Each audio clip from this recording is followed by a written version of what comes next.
प्रिय भक्तजनों, आइए अब सुनते हैं बृहस्पतिवार व्रत की विधि एवं कथा। इस दिन बृहस्पतेश्वर महादेव जी की पूजा होती है। दिन में एक समय ही भोजन करें, पीले वस्त्र धारण करें, पीले पुष्पों को धारण करें। भोजन भी चने की दाल का ही होना चाहिए, नमक नहीं खाना चाहिए। पीले रंग का फूल, चने की दाल, पीले कपड़े तथा पीले चंदन से पूजा करनी चाहिए। पूजन के पश्चात कथा सुननी चाहिए। इस व्रत के करने से बृहस्पति जी अति प्रसन्न होते हैं तथा धन और विद्या का लाभ होता है। स्त्रियों के लिए ये व्रत अति आवश्यक है। इस व्रत में केले का पूजन होता है। कथा। किसी गांव में एक साहूकार रहता था, जिसके घर में अन्न, वस्त्र और धन किसी की कोई कमी नहीं थी। परंतु उसकी स्त्री बहुत ही कृपण थी। किसी भिक्षार्थी को कुछ नहीं देती, सारे दिन घर के कामकाज में लगी रहती। एक समय एक साधु महात्मा बृहस्पतिवार के दिन उसके द्वार पर आए और भिक्षा की याचना की। स्त्री उस समय घर के आंगन को लीप रही थी। इस कारण साधु महाराज से कहने लगी कि महाराज, इस समय तो मैं घर लीप रही हूँ, आपको कुछ नहीं दे सकती, फिर किसी अवकाश के समय आना। साधु महात्मा खाली हाथ चले गए। कुछ दिन के पश्चात वही साधु महाराज आए, उसी तरह भिक्षा मांगी।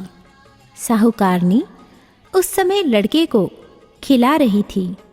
कहने लगी, महाराज, मैं क्या करूं, अवकाश नहीं है, इसलिए आपको भिक्षा नहीं दे सकती। तीसरी बार महात्मा आए तो उसने उन्हें उसी तरह से टालना चाहा, परंतु महात्मा जी कहने लगे कि यदि तुमको बिल्कुल ही अवकाश हो जाए तो मुझको भिक्षा दोगी?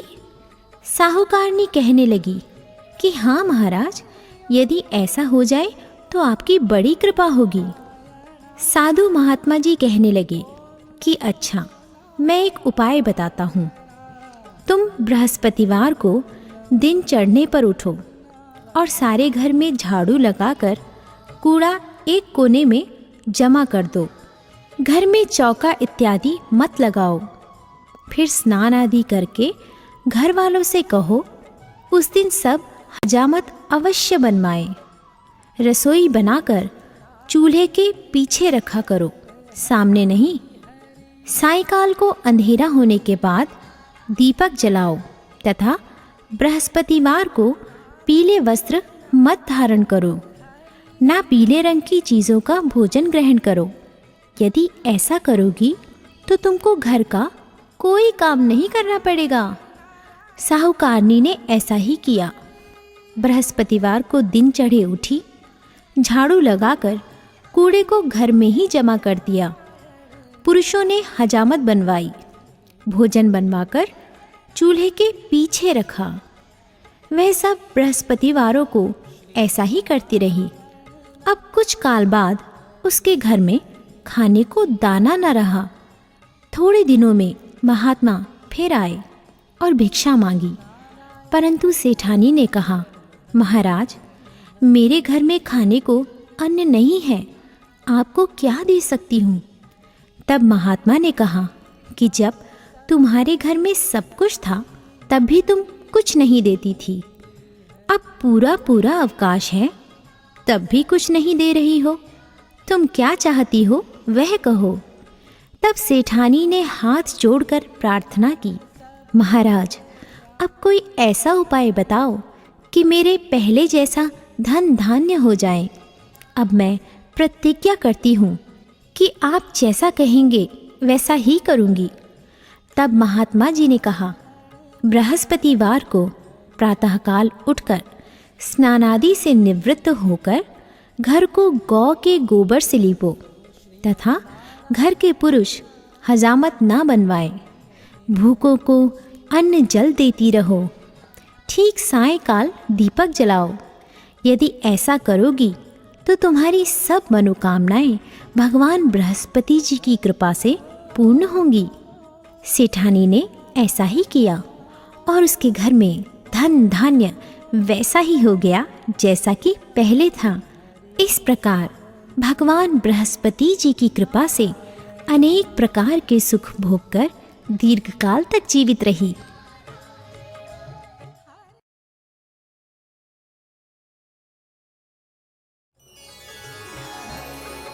प्रिय भक्तजनों, आइए अब सुनते हैं बृहस्पतिवार की दूसरी कथा।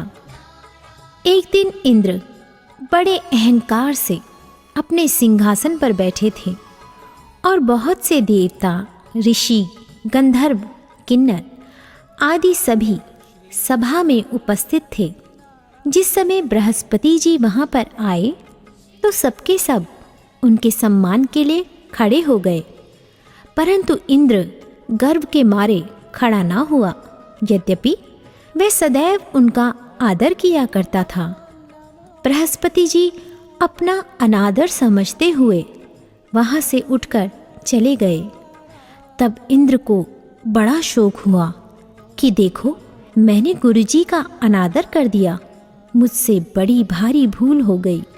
गुरुजी के आशीर्वाद से ही मुझको यह वैभव मिला है। उनके क्रोध से यह सब नष्ट हो जाएगा, इसलिए उनके पास जाकर उनसे क्षमा मांगनी चाहिए, जिससे उनका क्रोध शांत हो जाए और मेरा कल्याण हो। ऐसा विचार कर इंद्र उनके स्थान पर गए। जब बृहस्पति जी ने अपने योग बल से यह जान लिया कि इंद्र क्षमा मांगने के लिए आ रहा है, तब क्रोधवश उनसे भेंट करना उचित ना समझकर अंतर्ध्यान हो गए। जब इंद्र ने बृहस्पति जी को घर पर न देखा, तब निराश होकर लौट आए। जब दैत्यों के राजा वृषवर्मा को यह समाचार विदित हुआ तो उसने अपने गुरु शुक्राचार्य की आज्ञा से इंद्रपुरी को चारों तरफ से घेर लिया। गुरु की कृपा न होने के कारण देवता हारने व मार खाने लगे।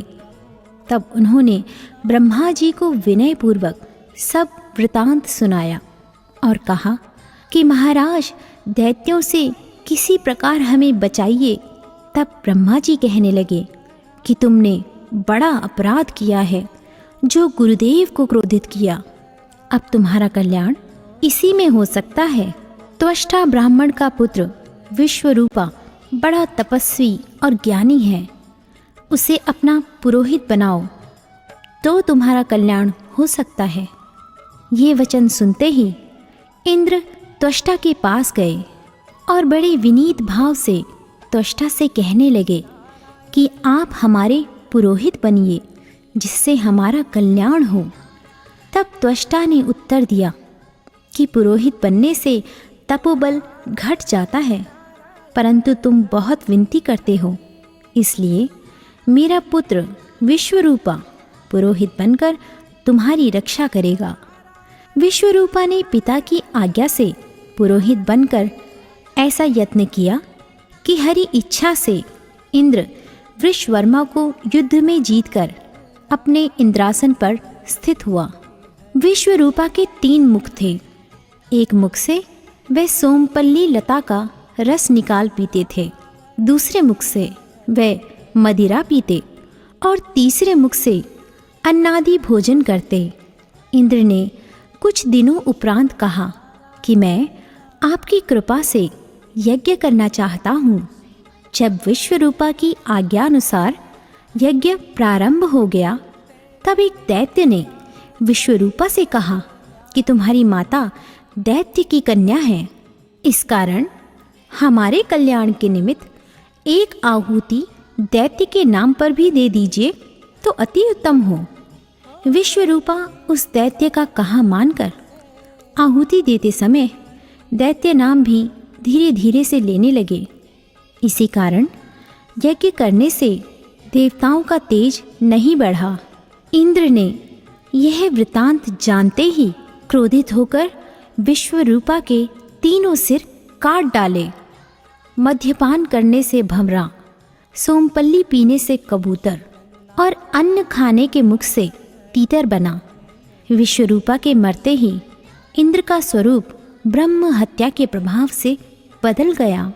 देवताओं के 1 वर्ष पश्चाताप करने पर भी ब्रह्म हत्या का वह पाप न छूटा, तो सब देवताओं के प्रार्थना करने पर ब्रह्मा जी बृहस्पति जी के सहित वहाँ गए। उस ब्रह्म हत्या के 4 भाग किए, उनमें से 1 भाग पृथ्वी को दिया। इसी कारण कहीं कहीं धरती ऊंची नीची और बीज बोने के लायक भी नहीं होती। साथ ही ब्रह्मा जी ने यह वरदान दिया, जहाँ पृथ्वी में गड्ढा होगा कुछ समय पाकर स्वयं भर जाएगा। दूसरा वृक्षों को दिया, जिससे उनमें से गोंद बनकर बहता है। इस कारण गूगल के अतिरिक्त सब गोंद अशुद्ध समझे जाते हैं। वृक्षों को यह वरदान दिया कि ऊपर से सूख जाने पर जड़ फिर फूट जाती है। तीसरा भाग स्त्रियों को दिया। इसी कारण स्त्रियां हर महीने रजस्वला होकर पहले दिन चांडालनी, दूसरे दिन ब्रह्मघातिनी, तीसरे दिन धोबिन के समान रहकर चौथे दिन शुद्ध होती हैं और संतान प्राप्ति का उनको वरदान दिया। चौथा भाग जल को दिया, जिससे फेन और सिवाल आदि जल के ऊपर आ जाते हैं। जल को यह वरदान मिला कि जिस चीज़ में डाला जाएगा वह बोझ में बढ़ जाएगी। इस प्रकार इंद्र को ब्रह्म हत्या के पाप से मुक्त किया। जो मनुष्य इस कथा को पढ़ता या सुनता है, उसके सब पाप बृहस्पति जी महाराज की कृपा से नष्ट होते हैं।